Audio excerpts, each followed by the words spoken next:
Chào tất cả mọi người. Bữa nay có khách người ta đưa cái nồi cơm điện lại nhờ mình sửa. Giờ mình cũng không biết cái nồi cơm điện nó bị hư cái gì nữa. Giờ mình mở ra mình coi nó xem nó bị hư cái gì nha. Các bạn từ từ coi coi mình tháo ra.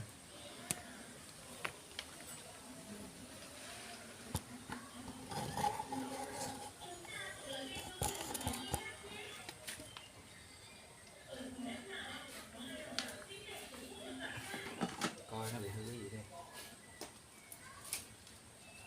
Giờ mình thử cắm cái dây nguồn vô thử coi cái nồi cơm điện nó còn lên đèn không ha.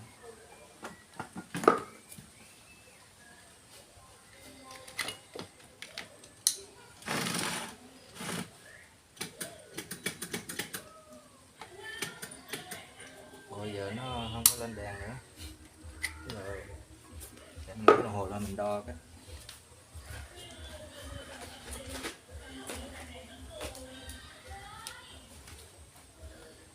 Giờ trước tiên cái mình đo mình kiểm tra cọng dây nguồn nó coi nó có đứt cọng dây nguồn này không các bạn nha.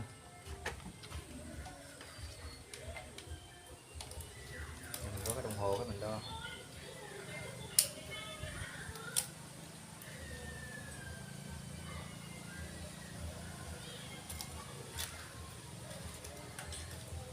Đây cái đồng hồ đây, khi nào mà nó không mạch thì đồng hồ nó sẽ lên gì các bạn. Này chân này lên.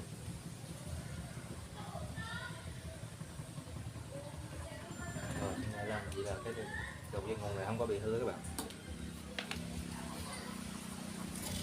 Đầu dây nguồn này không bị hư gì, đầu mình mở cái nồi cơm này ra.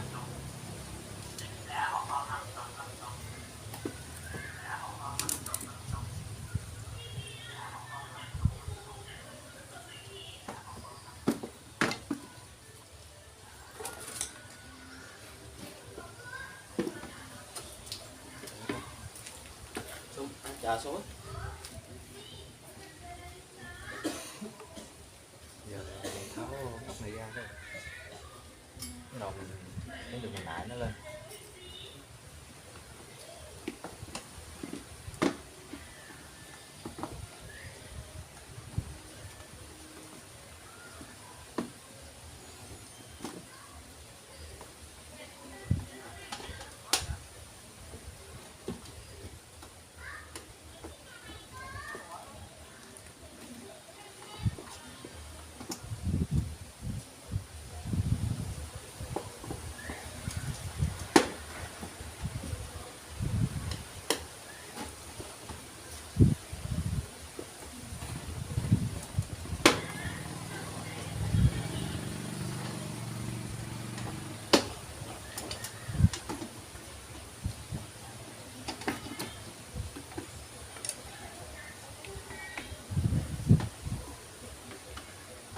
Rồi mình lấy con này ra đừng cho nó dính các bạn nha.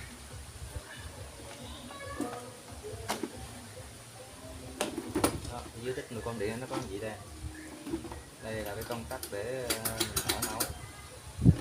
Đây là cái núm để khi nào mà cơm chín là nó sẽ tự động tắt điện. Bây giờ mình sẽ kiểm tra coi nó có đứt cầu chì không các bạn. Đầu tiên nhất là mình kiểm tra cầu chì trước coi nó có bị đứt cầu chì không. Mình muốn kiểm tra cầu chì thì mình coi đây là có hai chân là nguồn điện dẫn vô nè. Một chân thì nó dẫn vô công tắc này ha, một chân thì nó dẫn qua cầu chì rồi nó sẽ vô chân nấu luôn. Giờ mình đo cầu chì nằm đây. Vậy là cái nồi cơm này sẽ bị đứt cầu chì các bạn. Cầu chì nằm đây. Cái này là cái cầu chì nha các bạn. Viết nha.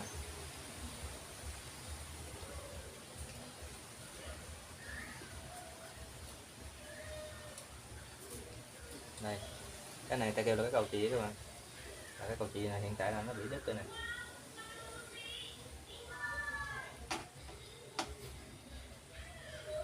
Nó bị đứt thì một là mình kiếm cộng chì nó mình nối lại với nó. Nếu mình có cầu chì mới thì mình thay cầu chì mới luôn các bạn. Bây giờ ở nhà mình không có cái cầu chì mới, giờ mình lấy cọng chì của mình sẽ thay vô cho nó. Nếu mình thay vô cũng dây điện cũng được. Nếu mà cái cọng dây điện thì sau này nó sẽ nóng lên mà con chì nó không đứt, nó sẽ hư hư về cái cháy cái nồi cơm mình đó các bạn. Thì mình sẽ thay về cái cọng chì tương đương với khoảng cái ampe của nó. Giờ mình cạo cho nó sạch rồi mình thay cái cọng chì vô.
Đây là cọng chì ha các bạn, đây là chì hàng của mình đó.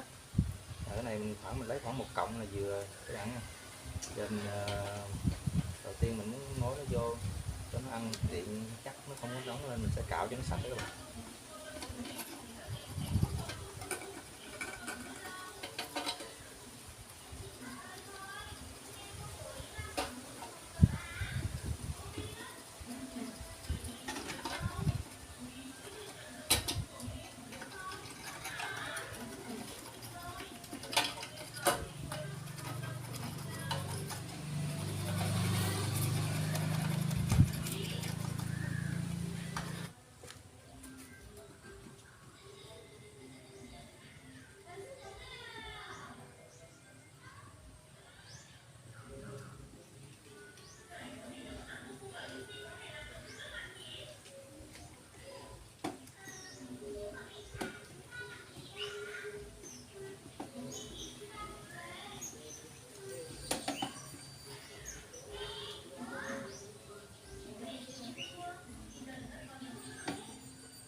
Xong các bạn, mình kiếm ống len mình trồng lại chả nó.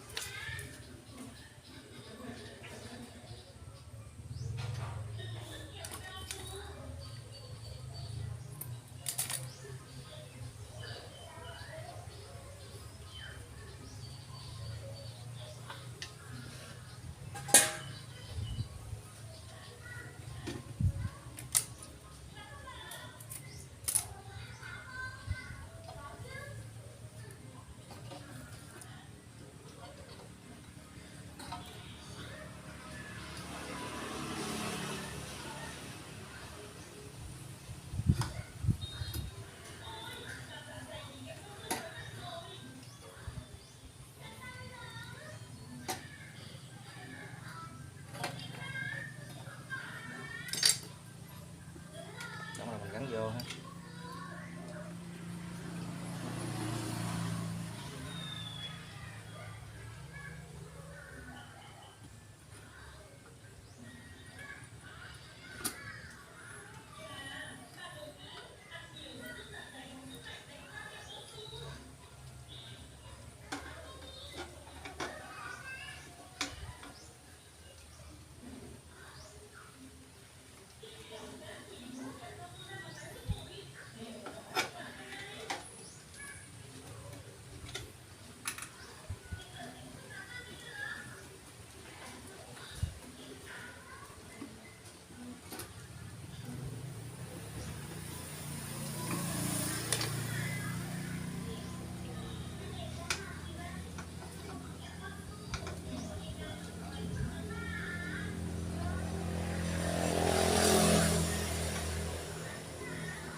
nóng với bạn ha.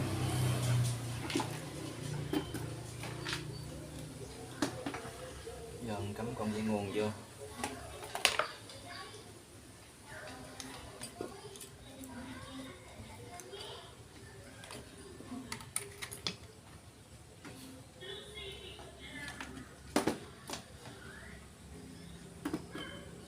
Đây là để cho coi đừng cho cái này chạm vô cái vỏ này chứ các bạn. Bên coi nó cháy nha. Đó, cháy rồi các bạn ha. Đó. Vậy là cái nồi cơm này nó bị đứt chì các bạn. Nó bị đứt chì, giờ mình thấy chì xong rồi các bạn. Này, cháy đèn bóng đỏ luôn ha. Rồi giờ tính tiến hành sẽ gắp lại.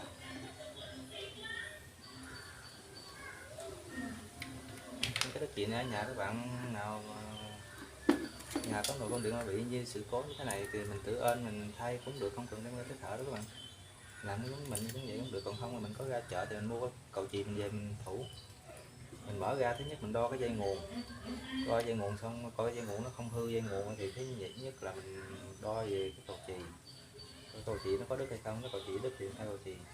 Thứ hai là thứ ba là nó bị hở cái nối này, là cái này nó hơi bị khó, là khi nào nó có bị trục trặc về cái này thì rồi mình làm clip sao mà cho sửa cho các bạn biết á. Còn về cái núm này là các bạn, cái nồi cơm nào mà nó nấu mà nó không chín cơm á, cái núm này nè là nó bị hư, cái núm này nè là cơm nó chưa chín nữa mà nó bật rồi, là cái núm nó bị hư thì mình mua cái núm khác mình lại thay ha.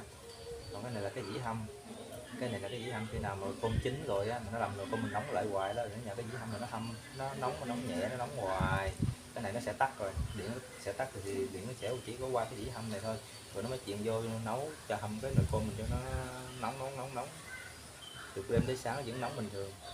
Đó, gọi là cái này là cái dĩ hâm, còn cái này là cái núm mà để nấu khi nào không chín nó sẽ tự tắt. Cái thằng này mà nó nấu không chưa chín mà nó tắt nó hư mẹ các bạn. Nó còn có một cái nữa, nó cơm mà nó chín rồi nó khét luôn, nó nhảy rồi nó khét luôn, nó bị do cái công tắc này nè các bạn, nó nhảy nó tắt rồi nhưng mà cái tiếp điểm của cái thằng gale này nó vẫn còn ăn á, là nó sẽ bị khét luôn. Nếu mà tránh trường hợp này nó sẽ bị khét thì đâu cái cầu chì nó sẽ bị đứt. Nó vậy đó các bạn. Giờ xong rồi mình sẽ thử, mình sẽ nấu thử coi nó chín rồi mà nó coi nó có tự tắt không các bạn. Giờ mình gắp vô.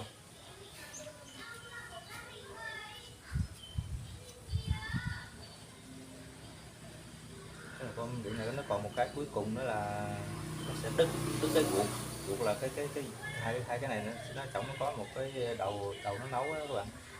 Nó sẽ đứt cái ruột này, xong rồi làm đo hai cái chân này mà nó không có lên nữa là nó sẽ đứt ruột, là nó bị hư giật bỏ đó các bạn. Mình đi kiếm cái ruột khác thì khó kiếm các bạn.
Mình nói cái ruột là cái này đó các bạn, cái miếng này là để nấu cơm này, thì mình găm điện nó nóng lên là do miếng này nó nóng rồi các bạn ha. Mà muốn nấu thử mà không có cái nồi mà cũng không có nấu thử luôn các bạn. Đây mình không có cái nồi nào mà vừa ở trên khách đã lấy lại, không có lấy cái nồi lại. Giờ không lấy cái nồi lại thì mình chỉ thử mình ứng một chút thôi, rồi xong rồi mình sẽ gờ thử xem nó có nóng không các bạn ha. Chứ đây không có nồi nóng không có được. Nó có nồi để thử thì mình sẽ bỏ chút xíu nước vô, rồi xong mình sẽ găm vô, bật điện lên để nó chạy, khi nào nó khô nước thì nó sẽ nhảy là đúng. Còn mà để tới khô nước mà nó không nhảy là nó đã bị lỗi cái nãy nói cái mặt vít đó, còn mà một cái nữa là mình để găm vô, để nước vô mà nó chưa khô nước mà nó nhảy nữa thì nó sẽ bị cái núng đó các bạn. Giờ mình chỉ thử nó nóng hay không nóng, giờ không có cái nồi đâu có nấu được đâu.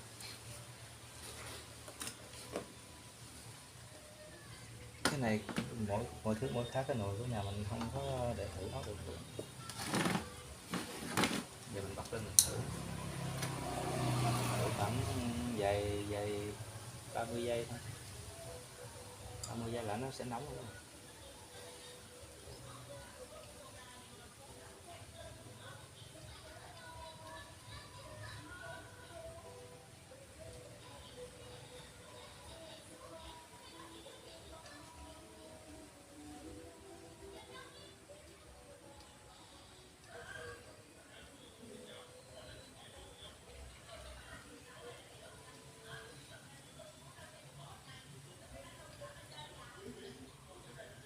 Xong rồi mình quyện ra mình thử cho nó nóng nữa các bạn.